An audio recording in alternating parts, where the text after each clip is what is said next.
Go where your best prayers take you, unclench the fists of your spirit and take it easy. Breathe deeply of the glad air and live one day at a time. Know that you're precious and learn to trust. Amen.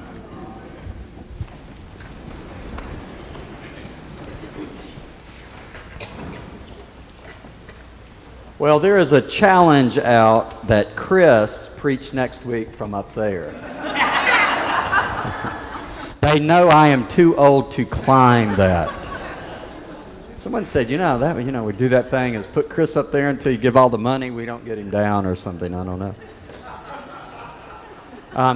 Do you know why that's there? You probably don't. We had a lightning strike, hit the building and knocked stone loose, literally, blew a corner off up there, and we did not know it. And then it rained in, and then it got wet. Now we are dry and all plastered in the stones back, so a little pointing around the top to make sure other damage from that stone you sit on the front side. So we're always a work in progress, these old buildings. It's in good shape. Do you know where you were on September the 24th this year? It's a Monday. Well, Mike Pereira knows where he was. He lives in Bishop, California, and he was driving up to the mountains, the high eastern Sierra Mountains, up to 10,000 feet to go fly fishing with some friends of his. And as they were driving, they were listening to the radio because they're all football fans, NFL football fans, and they were listening to the Green Bay Packers and Seattle Seahawks ball game. And the game was almost over when they pulled into where they were going to leave their car, grab their gear and hit the trail and get out and fish. And there was a minute left of the game or something. They didn't think anything about it, jumped out of the car and just took off. Had a great time fishing. In a couple of days, Mike drove back down to the nearest little town to get some supplies. And so they could stay and finish their fly fishing experience. And this may have happened to you. He's driving down the mountain, driving down, and all of a sudden his phone came back into cell service. You know, you don't have it and then you do have it, and his phone went berserk. Exploded on the dashboard. Started buzzing, flashing, ringing, everything that it could do, so hard that it fell into the floorboard. Well, he pulled over, picked it up. First, it was a few emails, texts, and then it was hundreds, and then it was thousands. And he looked down. He only had to read one to know why. Now, let me take you back to the ball game he didn't finish. That game ended with replacement officials. Some of you may know that. And they made a terrible call at the end, and the wrong team won the game in the last play. It was just terribly messed up. And some of you who know who Mike Pereira is? He was the vice president of officiating for NFL football and is the leading expert on the rules of the game in America today. The guys know, the women, I know you're not listening to him. The guys know he's on every talk show, every radio show, on the sports. He works for Fox News. He's on CNN. He's on everything. He's the man. And guess what? When the man is needed, what's he doing? Fishing. If he's good, he's keeping his elbow in. He's fly fishing. He is after it in the mountains with his buddies. And he thought, what do I do? So he called his bosses at Fox News, knowing they were probably looking for him. Everybody was looking for Mike. And he said, I've missed this thing. And he said, I know, I'm sorry. He said, I just wasn't near the internet, the telephone. He said, I was fishing. I told you I was going fly fishing. He said, I really need this time. He says, really important to me, deeply important. And you won't believe what they said at Fox. You know what? We missed it. A couple of days have gone by. We'll catch you. Go back, finish the fishing, catch us on the other side. Which they did. And if you pull his name up, you will see the million times that he has made commentary since then. He was immediately on the television, on every radio talk show. He was in the papers. He's big time. But you know what? He didn't say a word about fishing or being gone. But his wife did. She was asked, what do you think about it that he was fishing and missed this? It's the biggest thing that's ever happened in his world. She said, well, Mike is great at balancing his life, which is the most important thing. Mike is great at balancing his life, which is the most important thing.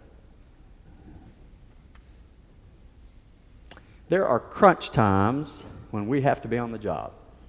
And if you're not there, you'll probably get fired. And I will too. It's not a joke, is there? And if you're not on the job, what about with your children or other responsibilities? We have to be there. We have to show up. We have to take care of business. But Mike's story is more than just an illustration about taking some good time off from work. He's pointing to something deeper, really.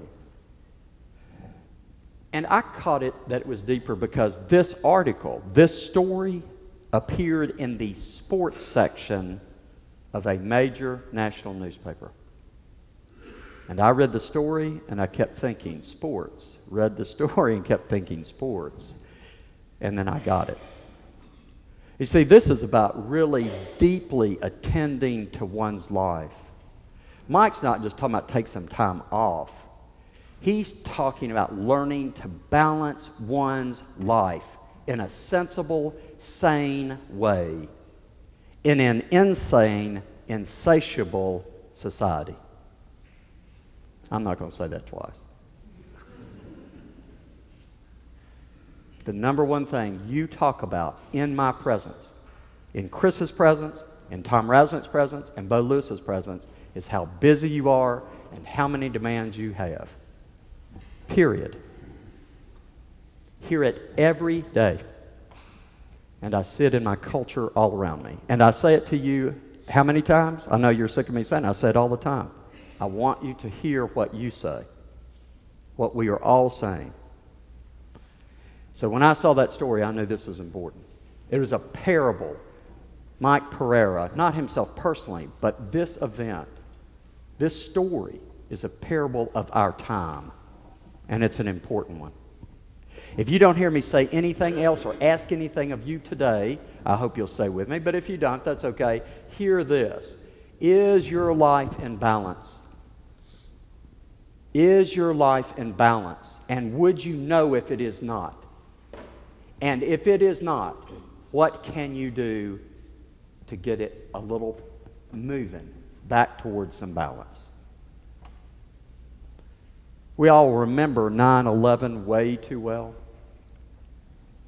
One of the interesting things that came from 9/11 was a major study conducted with all the people who came to give help. The doctors, the nurses, the paramedics, the firemen, firewomen, the police people, the mental health experts, the social workers. People turned out in droves, dug their heels in, got dirty, and stayed with it endlessly for days and weeks. While that site, now that's open and rebeautified and almost rebuilt, was just a pit. And we all remember the smoldering images of that time. And when they studied these people, what they came to is a pretty simple conclusion, but very powerful. What they were looking at is what happens to people when they're under this kind of stress. And what happens to them? Bad stuff. Bad stuff happens to us when we're under stress. And there was only one antidote. Only one antidote to it. It was to take time off that was really recuperative in comparison to the time on. To take time off and away from the stuff that is stressing you, ripping, pulling, tearing at you. Because you're going to have that stuff. If you don't now, it's going to come. And it's going to come at whatever age you are. We still have it. We have it throughout life. It doesn't end. And if you're in one of those places, I'm not throwing a toss-off. I'm trying to get there with you. So don't let this smolder you more. Because you may be in a tough place right now. I've been there. People around us often don't know we're there when we're there. But if you're in one of those places, stress will do us in. So you have to maximize then what you can do to help yourself by balancing those times of stress. And if you looked across your life, if you really looked across your life today and take that thought of balancing, what would you see? But don't leave out any area. Every area counts. You may feel like it's one place, but what about all the places of your life? Is your life balanced? See, balancing life is about everything. Diet, exercise, time to rest, sleep more when we haven't had enough sleep, time to be alone when we've been with too many people or people too much. You catch that? It's about all that stuff, and you can just keep building the list. Whatever's on your list, don't leave anything off. That's why you may not be aware of the mega churches, they're talking all about this. Did you know that? The big movement today, the guy that wrote The Purpose-Driven Life, you know what he's talking about now? Diet and exercise. In church on Sundays, every Sunday. It's because it matters. It matters. And how we go is often how the people around us go, and how much we can respond, and how productive our lives are. There's no doubt. But there's a deeply important spiritual principle at work. You see, because when you attend to yourself in this way, you're attending to the fact that you are a soul. You don't have a soul, you are a soul. Put that silly talk away.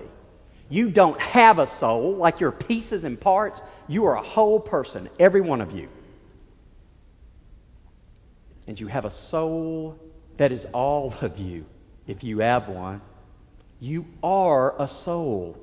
It is every bit of all your life. That's part of our society and its busyness. We chop and splinter and cut ourselves into pieces. You're not in pieces. We feel in pieces. And the stress will even accentuate that as well. And your soul takes some time, takes some energy and attention. It deserves your best for you. You, the soul, deserves your best for you. All the attention you can give it. And you know, you can balance it in a million ways.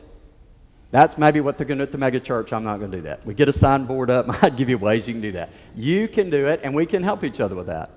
Find people around you who look like they're balanced. Find a place that you're having a struggle and get somebody to help you. It can be done. You see, there is that spiritual principle at play. You've heard the evangelicals say it. Put God first. How many of you have heard it? Come on. Everybody's heard it. Don't just sit there. Look, everybody's heard this. And I've often thought, how do I put God first? What's that mean? Before my family? Before my work? Before responsibilities? It never made sense. It makes sense, though. What they're saying is dead on. I just say it in a different way. I think many people might say it in a different way and say the same thing. Putting God first is putting God at the center so that there's balance. Putting God at the center helps us find what is the balance, where we're tilted too far one place or the other place. That's how God becomes first. It's not picking God over other things, faith over other things. It's letting God be part of everything. It is making sure that God and God's love and God's will is in every part of my life. That's why you come here, I hope. It's not going to work very well if you don't. The parts you leave out and God's not touching, that's where you're going to have ailments. That's where I have ailments. That's where our society has ailments. We know that. That's part of our heritage. That's how it works. I mean, what part would you leave out? Would you really leave out parenting? God's not part of my parenting? Or let's say business ethics. Let's see. I think this week, God won't be part of my business ethics. I wonder how much loose cash will be in the offering today. You know, I mean, you get it? God must be part of all of it. That's how it works. You see, the story from Genesis about Jacob is incredibly important because it's not a how-to, it's really a life wisdom lesson. It's 4,500 years old. 4,500 years old.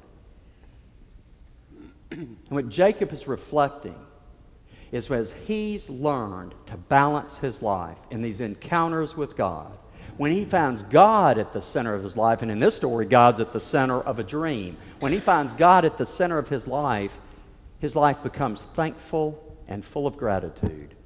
It becomes thankful and full of gratitude. Reread the passage. Take it home. He says, everything I've been given, God's given me. He has a radical, different look at the world today. like we can have when we live here. God has given me all this stuff. I can learn to be thankful and gracious with it. What a shift. And see, when it's practiced that way, when life is practiced that way, we all know it's different. And the end of this lesson is important. A way to balance our lives is to put a pencil point on it. He says, I'm going to tithe. And it became the walk of Judeo-Christians since then. This was their story and our heritage. We really do this. I know you think it's a once-a-year conversation. It's an everyday conversation. We practice tithing as a way to balance life and get God at the center. And what would you leave out? Your energy, your talents, your creativity, your time, your money. Which part do you want to leave out of that conversation? Because that's the part you're leaving out. The part you leave out is the part you want to leave out. Just like it all, balancing is getting it all in there and figuring it out. And that's all we can do with each other. Help each other, walk along and figure it out. But we have a place to start. You don't have to give 80% of your time in order to balance your life. You don't give 80% of your energy to balance your life. You don't give away 80% of your money in order to balance your life. You learn to give a tithe away. And 10% of anything in this culture is a ton. I want you to think about if you would give me 10% of your time today. How many hours would that be? 2.4. So all of you get to stay after church with me for 2.5 hours. So Jerry Eskew and I can't go to the golf course. Some of you can't go to lunch. You get my point? It's a big deal. I think why don't we just pass this over? It's a big deal. You know, it brought back, me thinking about this, brought back memories from my childhood. I was thinking about sitting in church with my dad at early church. I probably was the only child in early church at the time, in our little Episcopal church. I was probably kicking and making noise or something. But they were passing the plate, and when it went by, my father put a $10 bill in. And my head was on a swivel. Because I'm telling you, yeah, I'm going to tell you how old I am. 50-something years ago, $10 was a lot of money to give to the church. $600-700 a year. Maybe more, I have no idea.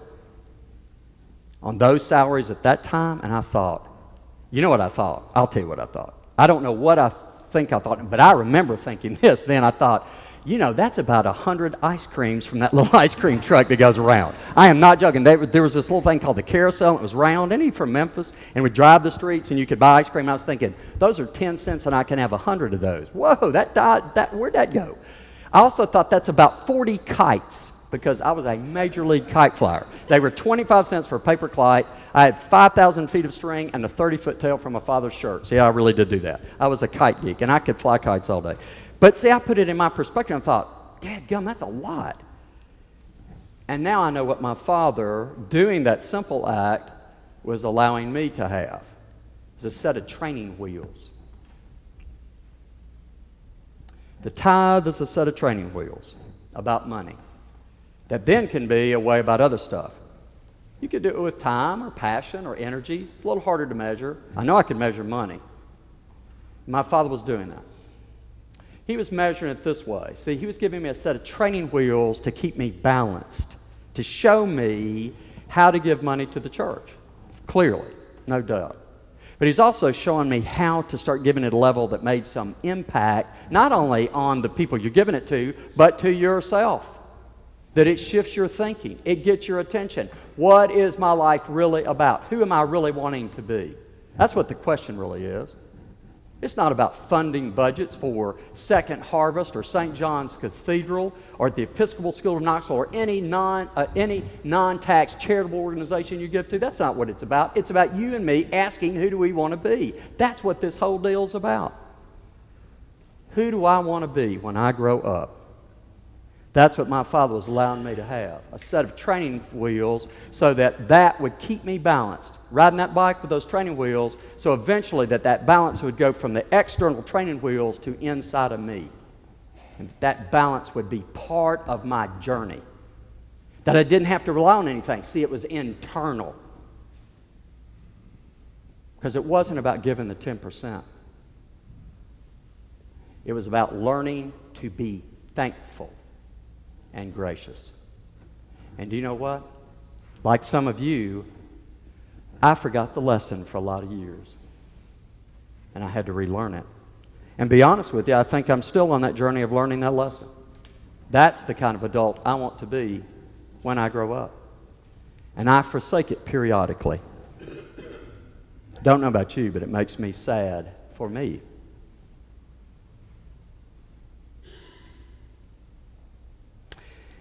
So tithing is like a set of training wheels, helping us find balance that becomes internal, where Jesus says, where rust doesn't accumulate, nothing can steal it. Nothing can take it away. Regardless of what happens to you, you have that balance. You know, I saw this the other day with a young couple who got married almost a year ago. I always kid the young couples when they come through. Some of y'all, I kid y'all. Are y'all still married? And they kind of, yeah, we're still married. And then we talked about it. I said, how are things going? Oh, and I said, what are the hard things? Tell me a little bit. One's in school. One's having a hard time finding full-time work. They're really struggling. And then they both lit up and said, but there's really something cool. And I said, what's that? Do you know we took on an African child? I said, what? They don't have any money. I said, what do you mean? Said, we're giving money every week.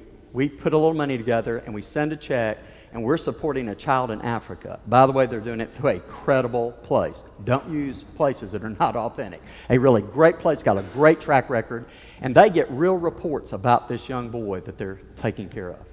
Helping go to school, helping pay his medical bills as well. I've never seen anybody light up like those young people talking about that piece of giving something tangible away. And I knew right there, they're going to be okay.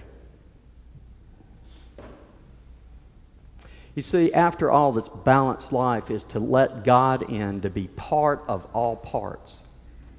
It is to let God into your life. No exclusions.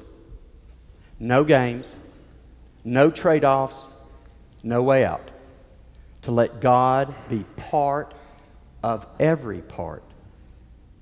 And I promise you, when that happens, terrific things happen. Amen.